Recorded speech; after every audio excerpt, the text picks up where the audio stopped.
अरहन्ताणम् नमो अरहन्ताणम् नमो अरहन्ताणम्।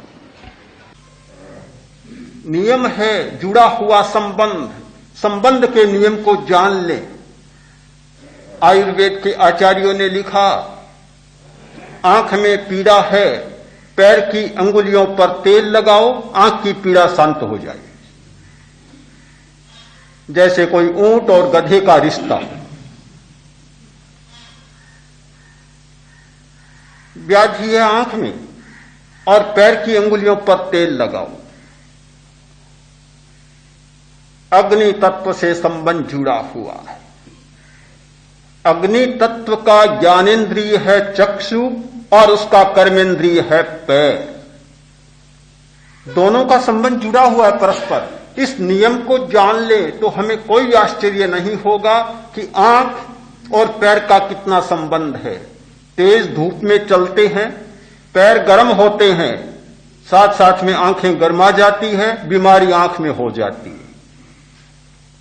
आंख में बीमारी होती है सोते समय या पहले भी ठंडे पानी में पैर रखे जाते हैं, आंख की बीमारी ठीक हो जाती। दोनों परस्पर जुड़े हुए हैं। हाथ का और वायु तत्व का स्पर्शन इंद्रिय का संबंध जुड़ा हुआ है। हाथ का संयम होगा, स्पर्शन इंद्रिय पर विजय होगी। और इंद्रियों पर विजय पाना तो एक सरल उपाय भी है। आंख को बंद करो, दिखाई नहीं देगा। कान में अंगुली डाल लो, सुनाई नहीं देगा। पर स्पर्शन इंद्रिय पर विजय कैसे पाई जाए, क्या करें? कोई उपाय नहीं लगता। सबसे जटिल प्रश्न है कि इस पर कैसे विजय पाई जाए। मत खाओ, जीवा इंद्रिय का एक संबंध टूट गया। मत सूंघो, नाक को बंद कर लो, गंध नहीं आएगी। चारों इंद्रियों के लिए बाहरी चार उपाय हमारे सामने स्पष्ट है, किंतु स्पर्शन इंद्रिय को जीतने का कोई उपाय दिखाई नहीं देता। हाथ का संयम करो। हाथ की विद्युत जो भीतर की ओर प्रवाहित होगी, उल्टी प्रवाहित होगी, स्पर्शन इंद्रिय पर विजय होने लग जाएगी। वायु तत्व का संबंध है स्पर्शन से और वायु तत्व का संबंध है हमारे हाथ से। जिनको वायु की बीमारी ज्यादा होती है या ध्यान के समय वायु ज्यादा सताने लगता है, ज्यादा चंचलता आने लगती है, तो एक मुद्रा की जाती है वायु विजय के लिए कि अंगूठे के निचले पोरे पर इस पास वाली अंगुली को लगा दें और इस मुद्रा में बैठ जाएं, वायु का प्रकोप कम होने लग जाए। हाथ का संयम स्पर्शन का संयम हो जाएगा। पैर का संयम आंख का संयम हो जाएगा।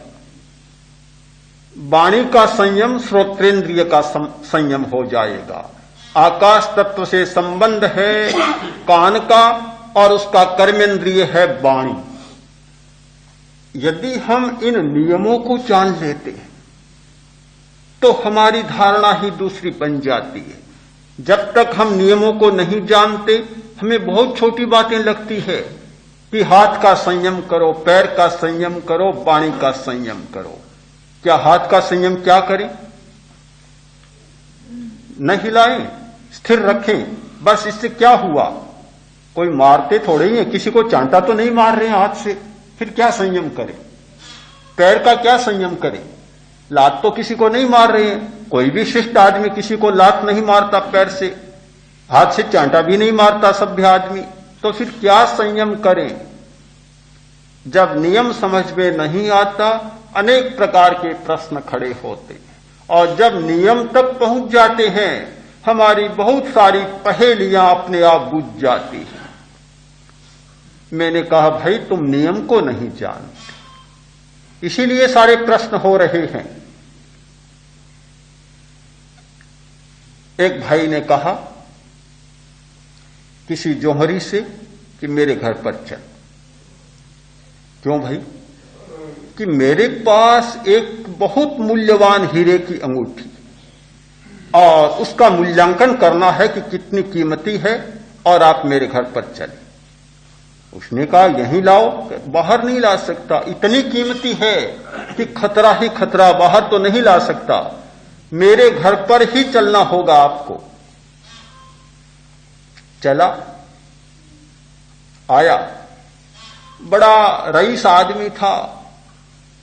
पहला दरवाजा, पहली पोल, राजस्थान में बहुत पोलें होती है, 7 पोलियां, 7 पोलें, 7 दरवाजे।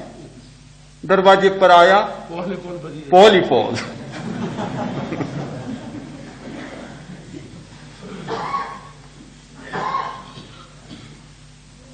और बोला देखिए ये राजस्थानी शिल्प, ये कारीगरी, कितनी बड़ी कारीगरी, शिल्पकार ने कितना गजब ढाया है। देखा, दूसरे दरवाजे में घुसे, ये देखिए कितना सुंदर एक चित्र का सारा वातायन बना है, कितने सुंदर चित्र बनाए हैं। वह बोला भले आदमी, मुझे समय नहीं है, मैं तो हीरे की अंगूठी देखने आया हूं। यह नहीं हो सकता, जब आप आए हैं तो धीरे धीरे ही चलना होगा, यह तो नहीं हो सकता भी एकदम हीरे की अंगूठी मिल जाए आपको। अगर घर के बाहर लाकर दिखानी होती तो आपके घर पर ही ले आता, यह तो ऐसा नहीं होगा। जब मेरे घर पर आप आ ही गए तो आपको सब कुछ देखना होगा। 5-10 मिनट लगा दिए, फिर आगे बढ़े, तीसरा दरवाजा आया तो देखिए स्थापत्य का बेजोड़ नमूना, स्थापत्य, ऐसा स्थापत्य की दुनिया में देखने को नहीं मिलेगा। वह दिखाने लग गया, 5-10 मिनट और लगा दिए, दिखाता गया 7 दरवाजे पार किए, घंटा भर तो बिता दी। आगे गए, ये हमारा स्वागत कक्ष है, जरा ठहरे, विश्राम करें, बहुत समय हो गया खड़े खड़े चलते चलते, विश्राम करें। लाओ भाई, चाय लाओ, दूध लाओ, नाश्ता लाओ। सब तैयार। उसने कहा कि मुझे देरी हो रही है, कि यह कैसे हो सकता है कि आप मेरे घर आए और बिना कुछ खाए चले जाएं, यह संभव ही नहीं है, करना होगा। और 10-20 मिनट लगा दी। आगे चले, घर का भीतर का भाग आया, अब सारा दिखाने लगा। आदमी के मन में दिखाने की भी बड़ी उत्सुकता होती है, कुछ नया हो जाए, विशेष बात हो जाए, न दिखाए तब भी पेट अफर जाता है, बड़ी कठिनाई होती है। दिखाने लगा, वह तो बेचारा हैरान था, बोला भले आदमी, मैं तो हीरे की अंगूठी देखने आए हूं, ये क्या बता रहे हो? ऐसे थोड़ा ही होगा, बार बार थोड़ी ही आते हैं, ये तो सारा देखना ही पड़ेगा। दिखाया, फिर ऊपर चढ़ाया, ऊपर छत पर चले। अरे घर में तो ले आओ कि नहीं, यहां बाहर तो नहीं आ सकती। छत पर चढ़ाया, फिर नीचे उतारा। मकान में कोई भौंरा भूगरी, भौरे में उतारा, वहां जाकर बैठे, अलमारी को खोला, एक डब्बी निकाली, डब्बी को खोला, कपड़े ही कपड़े ऊपर लपेटे हुए, उन कपड़ों को खोला, तब जाकर कहीं यह है मेरी हीरे की अंगूठी।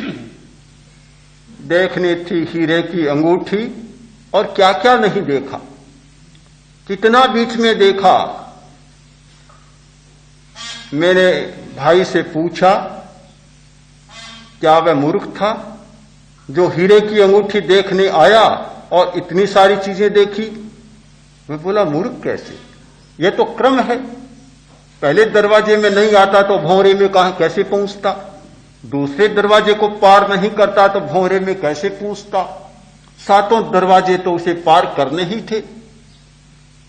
छत पर नहीं जाता तो भौरे में कैसे पहुंचता, सीढ़ियां चढ़ी है और फिर सीढ़ियां उतरी, नहीं उतरता तो भौरे में कैसे पहुंचता, अलमारी नहीं खुलती, गोदरेज की बहुत मजबूत, तो कैसे अंगूठी मिलती? डिबिया नहीं खुलती तो हीरे की अंगूठी कैसे मिलती? ये तो समझदारी की बात है, इसमें मूर्खता की बात नहीं है। तो मैंने कहा फिर तुम लोग कैसी मूर्खता की बात करते हो? आत्मा को देखना है, आत्मा का दर्शन करना है, पर क्या श्वास का दर्शन किए बिना, पहले दरवाजे को पार किए बिना भौरे में पहुंच जाओगे? उस भूतल गृह में पहुंच सकोगे? कैसे पहुंच सकोगे? श्वास हमारा पहला दरवाजा, पहले दरवाजे में तो पहुंचा ही नहीं और सीधा छलांग भरकर और घर के भीतर, कमरे के भीतर भौरे में पहुंच जाए, यह दुनिया का नियम नहीं है। हम नियम को नहीं जानते, इसीलिए हमारे मन में ये शंकाएं, आशंकाएं, जिज्ञासाएं पैदा होती। यदि हम नियम को जान लें तो ये प्रश्न ही पैदा नहीं होगा। 7 दरवाजे पार करने, श्वास को देखना है, शरीर को देखना है, शरीर में होने वाले परिवर्तनों को, रसायनों को देखना है, शरीर में होने वाले विद्युत के परिवर्तनों को देखना है, विद्युत के आवेशों को देखना है, विद्युत द्वारा होने वाले मस्तिष्कीय परिवर्तनों को देखना है, प्रत्येक सेल को देखना है, कोशिका को देखना है और कोशिका के द्वारा होने वाली प्रक्रिया को देखना है। फिर स्थूल शरीर की सीमा को पार कर तेजस शरीर को देखना है। कितना सुंदर स्थापत्य, कितने सुंदर चित्र, कितने सुंदर रंग, कितने सुंदर और आकर्षक जो सामने आने वाले दृश्य, उन सब को देखना है। फिर सूक्ष्म शरीर, कर्म शरीर पर पहुंचना है। वहां से सारा तंत्र संचालित हो रहा है। इतनी बड़ी तंत्र की व्यवस्था कि जहां हजारों लाखों नहीं, करोड़ों अरबों कर्मचारी काम करने बैठे हैं और हर क्रिया को व्यवस्थित ढंग से संचालित कर रहे हैं। उसे देखना है, पूरे तंत्र को देखना है, पूरे कर्म शरीर को देखना है, कर्म शरीर द्वारा होने वाली सारी व्यवस्था को देखना है। इन सब को देख लोगे तब कहीं एक पट खुलेगा, अलमारी खुलेगी और फिर होगा ये लो हीरे की अंगूठी, ये लो चेतना का दर्शन, ये लो आत्मा का दर्शन। तुम चाहते हो कि पहले दिन ही दरवाजा खोले ही नहीं और सीधे आत्मा तक पहुंच जाए, परमात्मा मिल, हाँ परमात्मा मिल जाए। हर आदमी आता है बस सीधा यही कि परमात्मा कैसे मिले, भगवान कैसे मिले। अरे भले आदमी, पहला दरवाजा तो अभी खुला ही नहीं और ठेठ भौरे में पहुंच जाना चाहते हो। पर मकान भी इतना बड़ा कोई छोटा मोटा मकान नहीं, इतना भारी मकान कि जिसके 7 तो परकोटे हैं, 7 तो पोले हैं, दरवाजे हैं और भीतर में न जाने कितनी गहरी व्यवस्था। सीधे छलांग भरना चाहते हो, ये छलांग की बात मत करो।